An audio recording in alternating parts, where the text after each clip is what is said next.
शान सर, आप हमारी जो मांगे थी वो सबसे पहले इस प्रदेश का युवा सर ये चाह रहा है, इस प्रदेश में जो परीक्षा हुई है सिर्फ स्नातक स्तरीय, उस परीक्षा को जो है तत्काल निरस्त करके 1 महीने के भीतर दोबारा परीक्षा आयोजित कराए जाए। ये हमारी पहली प्राथमिकता है।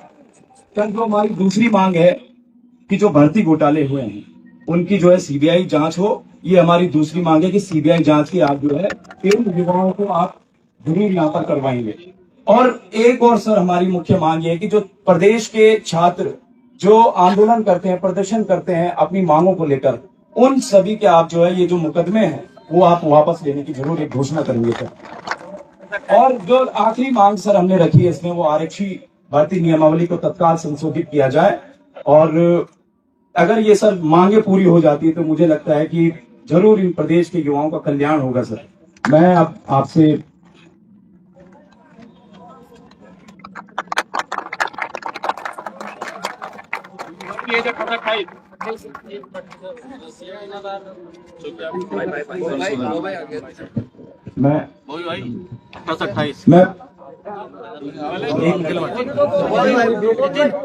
देखिए, मैं बता रहा हूं कि उत्तराखंड बनने के बाद से ये सबसे बेहतर जीत किसी पार्टी की नहीं, किसी दल की नहीं, किसी व्यक्ति की नहीं, ये वो ईमानदार युवाओं की है जो ईमानदारी से परीक्षा देना जानता है।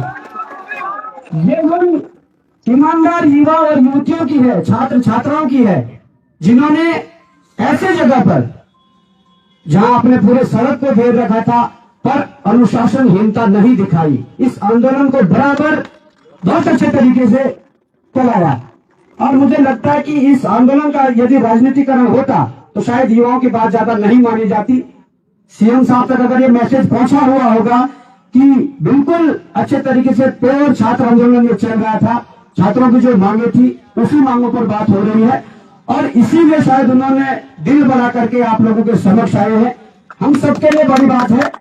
और ये जो मांगे हैं, मैं चाहता हूं कि सीएम साहब अपने मुखार बिंदु से इन मांगों के लिए और जो ज्ञापन दिया है उसके लिए आप सबको कहेंगे। और मैं चाहता हूं कि अगर नवरात्रि चल रहे हैं और सीएम साहब पहुंचे हैं, आखिरकार प्रदेश की सबसे बड़ी कुर्सी और सबके मुखिया है, तो अगर बेरोजगार संघ ने कुछ नवरात्रों के समय में, हाँ बहुत अच्छी बात है कि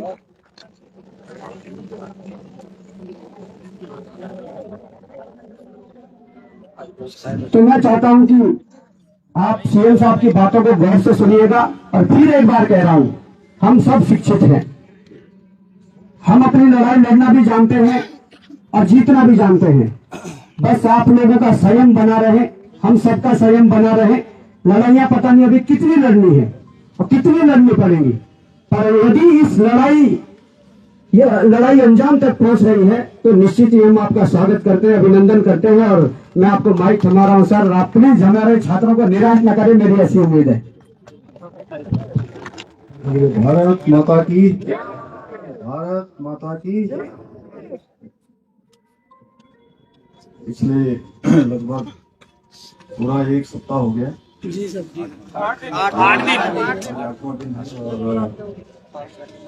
8 दिन से आप सब लोग परीक्षा के दिन से ही लगातार आप लोगों के मन में शंका, संदेह और जो भी शिकायतें आई हैं उसके संबंध में आप सब लोग यहाँ पर बैठे हैं।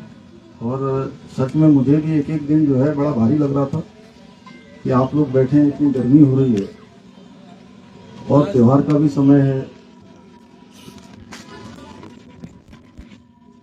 छात्रों का एक बड़ा समूह जगह जगह पर, उनका कोई अविश्वास, कोई संदेह उनके मन में न रहे, ये मेरे मन में भी बहुत ही इच्छा थी।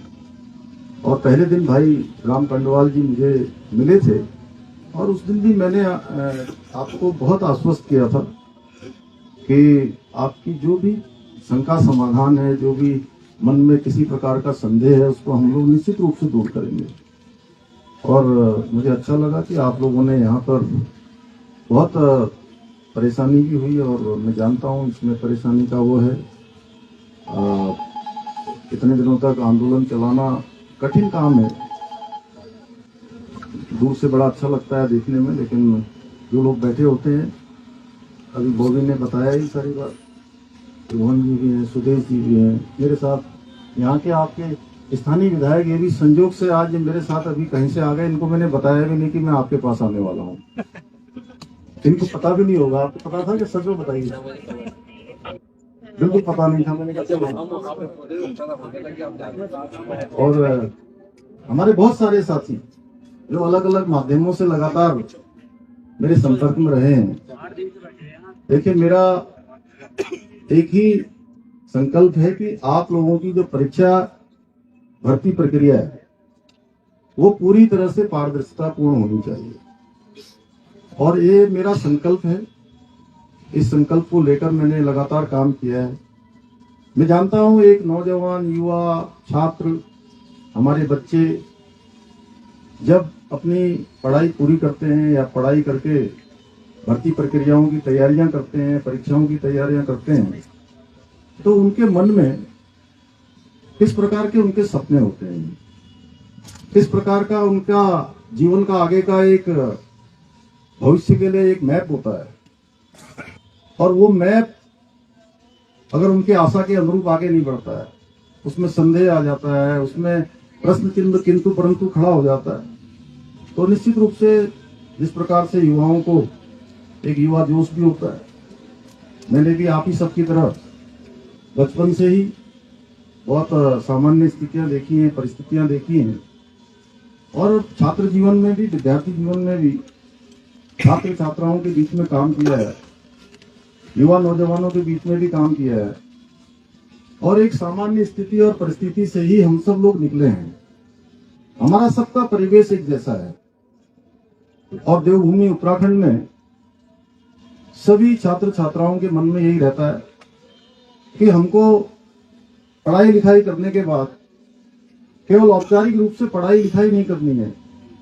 पढ़ाई लिखाई के बाद हमको सरकारी नौकरियों में ही जाना है। और हमारे यहाँ का एक पहले से भी कल्चर रहा है, आपने देखा होगा, पहले फौज में जाने का एक हमारे यहाँ बहुत बड़ी संस्कृति रही है। हर एक परिवार से कोई ना कोई फौज में होता है। मेरा परिवार हो, आपका परिवार हो, इनका परिवार हो, हमारे सबके परिवारों में से किसी के चाचा फौज में होंगे, किसी के पापा फौज में होंगे, किसी का भाई होगा, किसी के मामा होंगे, कोई ना कोई रिश्तेदारी नातेदारी में दूर दूर तक देखेंगे तो फौज में जाता। और बड़े सम्मान की बात भी हमारे लिए देवभूमि के लोगों के लिए मानी जाती है, इसीलिए इसको देवभूमि के साथ वीरभूमि भी कहते हैं। और देश के हर 5वें सैनिक में से, छोटा राज्य होने के बाद भी, हर 5वां सैनिक हमारे राज्य उत्तराखंड का होता है, हमारी देवभूमि का होता है। उसी प्रकार से सरकारी नौकरियों में जाना भी एक बहुत सम्मान का विषय हमारे यहाँ होता है। उसमें मैं बहुत विस्तार से नहीं जाना चाहता। आप सब जानते हैं कि कोई बड़ा व्यापार करता है, वो भी अच्छा काम है। अब जो हमारे नए युवा आ रहे हैं, वो रोजगार की जगह स्वरोजगार को भी अपना रहे हैं, लेकिन आज भी सरकारी नौकरी में जाना हर एक युवा का सपना होता है, और उसमें ही कई प्रश्न चिन्ह खड़ा हो जाए तो सच में बहुत दुविधापूर्ण स्थिति है। वो आप लोगों के लिए नहीं, मेरे लिए भी है, व्यवस्था के लिए भी है। और पिछले दिनों जो प्रकरण आया है, उस प्रकरण के लिए हमने एसआईटी की जांच शुरू करवाई, और हाईकोर्ट के सेवानिवृत्त न्यायाधीश यूसी ध्यानी जी की अध्यक्षता में एक कमेटी ने काम करना अभी प्रारंभ नहीं किया है। लेकिन आप सबके बीच में से बार बार ये बात आ रही थी कि नहीं, हमको कुछ जांच करनी है। आप सब लोगों के साथी लोगों ने मुझे राम कंडवाल जी का एक हमने ज्ञापन भी दिया है। देखिए, हमारी मंशा बिल्कुल साफ है, बिल्कुल स्पष्ट है। और मैं सबसे ज्यादा परेशान तो तब हुआ जब देखिए इतनी गर्मी हो रही है। अभी तो थोड़ा बारिश भी हुई है, आज तो कम है सर, थोड़ा आज तो कम है। आज उसके बावजूद भी इतनी गर्मी में आंदोलन करना, यहाँ बैठना, यहाँ रहना, ये बहुत कठिन काम है। और सच में आप सब लोग गर्म में रह रहे होंगे तो मैं उस गर्मी को महसूस कर रहा था। ये कोई भाषण के लिए नहीं बोल रहा हूँ, इसलिए मुझे लगा कि मुझे आप सबके बीच में ही आना चाहिए। ये बातचीत मैं अपने कार्यालय में भी कर सकता था, वहां भी कर सकता था, आप लोगों से वही बातचीत हो जाती, लेकिन मैंने कहा कि नहीं, आज मैं आप सबके बीच में आता हूँ, वहीं पर जो है बात करता हूँ। आपको पता ही है, पिछले अगर 3-4 सालों की मैं बात करूं तो अभी तक 25,000 लगभग नियुक्तियां संपन्न हो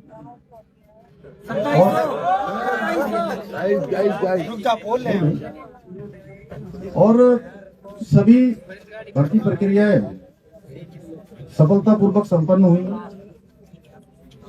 एक भर्ती में जो एक प्रकरण आया है, उसके लिए आप सबकी तरफ से कहा गया मुझे कि भाई इसकी जो है भर्ती प्रक्रियाओं की जांच आप सब लोग चाहते हैं कि सीबीआई से होनी चाहिए।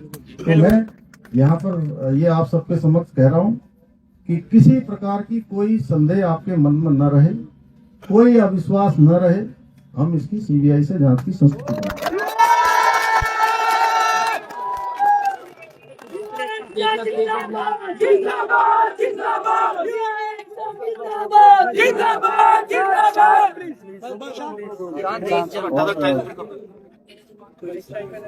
पिछले दिनों इसकी जांच प्रक्रिया चल रही है, एसआईटी जांच कर रही है। मुझे लगता है राम जी आप लोग आज मिले थे सर, मिले हैं, और यूसी ध्यानी जी उसकी जांच कर रहे हैं।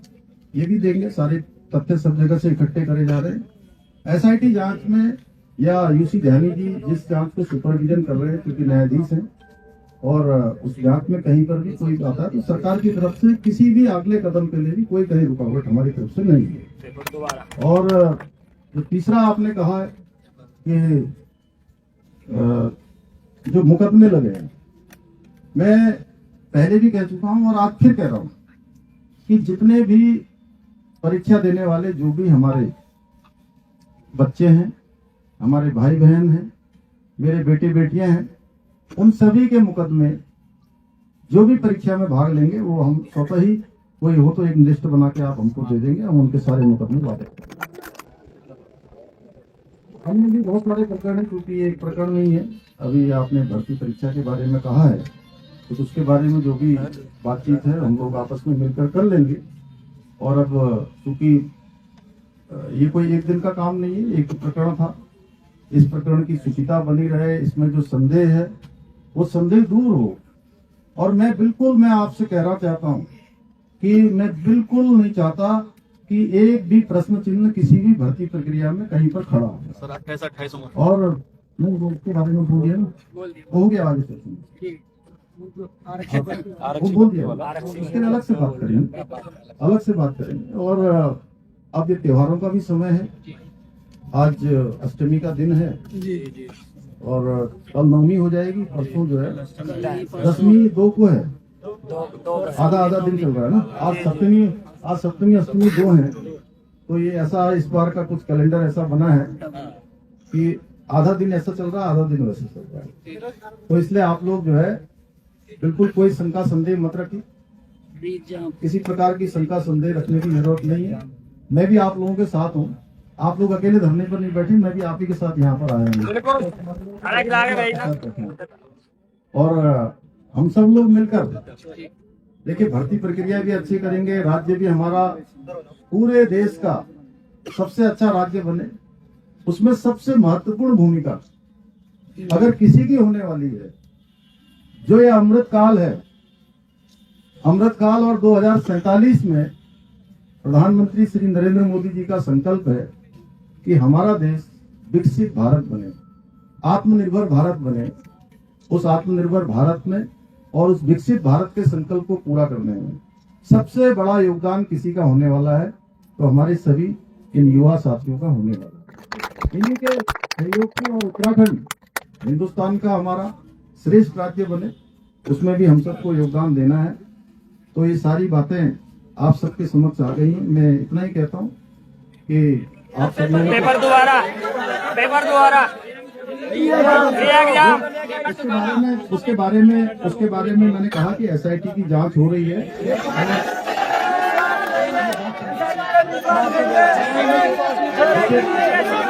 पूरी सुन लो पहले, पूरी सुन लो। जितने भी मांगे आई हैं वो सारी की सारी जो भी अभी हम सबसे ज्यादा कर सकते हैं, बाकी ये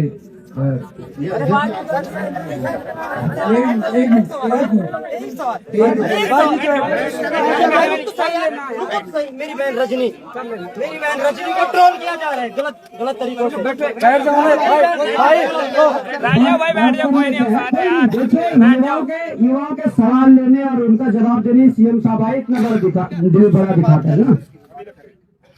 निरस्त हमने पहले भी कहा कि सबसे पहली मांग निरस्त है, ठीक है।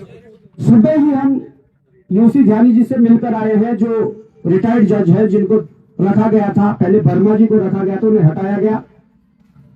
उन्होंने भी साफ कहा है, और हाईकोर्ट में जो हमारे वकील हैं उनसे भी हमने दिखाया, इनका जो नकल रोधी कानून है, ये मेरे हाथ में है।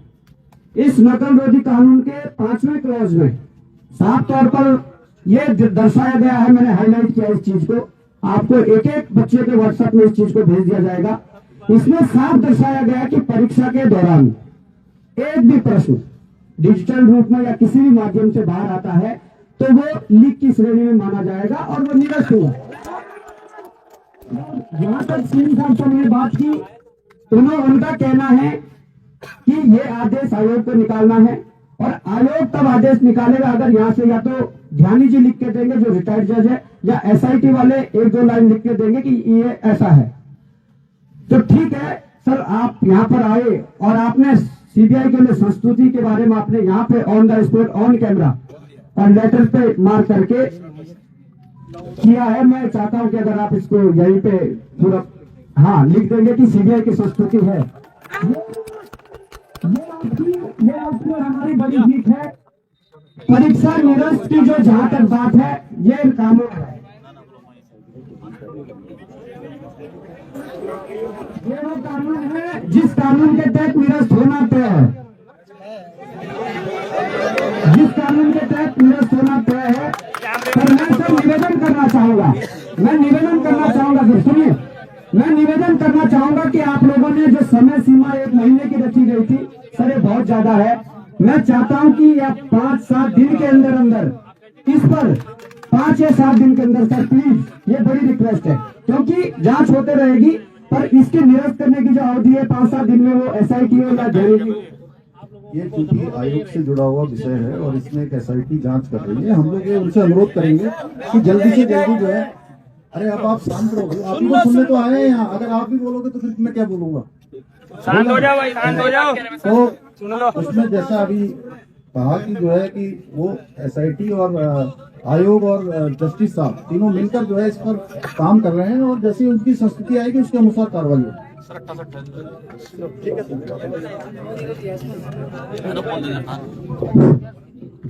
सर कुछ और मांगे जो युवाओं की, तो जो हम चाहेंगे कि आप इसी पर विचार विमर्श करें।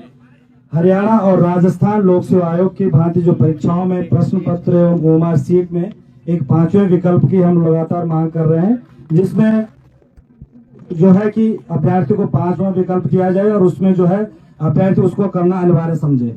दूसरा, हमने यूकेएसएससी और यूकेपीएससी द्वारा आयोजित की जाने वाली परीक्षाओं में ओएमआर सीट जो होती है, ओएमआर सीट उसको कक्ष में ही, यानी कि परीक्षा कक्ष में ही सील करने का प्रबंध किया जाए, ताकि वो जो परीक्षा हॉल से बाहर आकर उस पर कोई छेड़छाड़ न कर सके। दूसरा है जो दोनों आयोगों में मुख्य अधिकारियों की तैनाती जो अधिकतम 3 वर्ष रहे, क्योंकि ये हमारा शासनादेश भी है, ये फॉलो होना चाहिए। और अंत में जो है उत्तराखंड लोक सेवा आयोग के जो अध्यक्ष का पद जो है पिछले 2.5 साल से खाली है, तो हम चाहेंगे कि माननीय मुख्यमंत्री जी उन पर भी संज्ञान लें, तो अच्छे से परीक्षाएं आयोजित हो जाएंगी। धन्यवाद। मैं एक बार फिर से माननीय मुख्यमंत्री पुष्कर सिंह धामी का बहुत बहुत आभार जताता हूं कि यहाँ पर आए और उन्होंने युवाओं की समस्या सुनी। एक बार जोरदार तालियां मुख्यमंत्री जी के लिए। मुख्यमंत्री साहब जिंदाबाद। मैं साथ में ये भी कहना चाहता हूँ साथियों कि इस राज्य में भर्ती घोटालों की पहली बार अगर जांच हो रही है तो इस बार से शुरू हो चुकी है जांच। सीबीआई जांच की बात कर रहे हैं, बहुत बड़ी उपलब्धि है आप सभी लोगों के लिए, बहुत बड़ी उपलब्धि है। और जो दूसरी चीज है साथ, संयुक्त स्नातक स्तरीय वो आज हम अब मिलकर भी आए हैं, और थोड़ी देर में हम उसके बीच आप लोगों के समक्ष वो चीजें हम रखने वाले हैं। और मुख्यमंत्री जी आप आए, आपका बहुत बहुत आभार, धन्यवाद आपका, बहुत बहुत धन्यवाद। छात्र एकता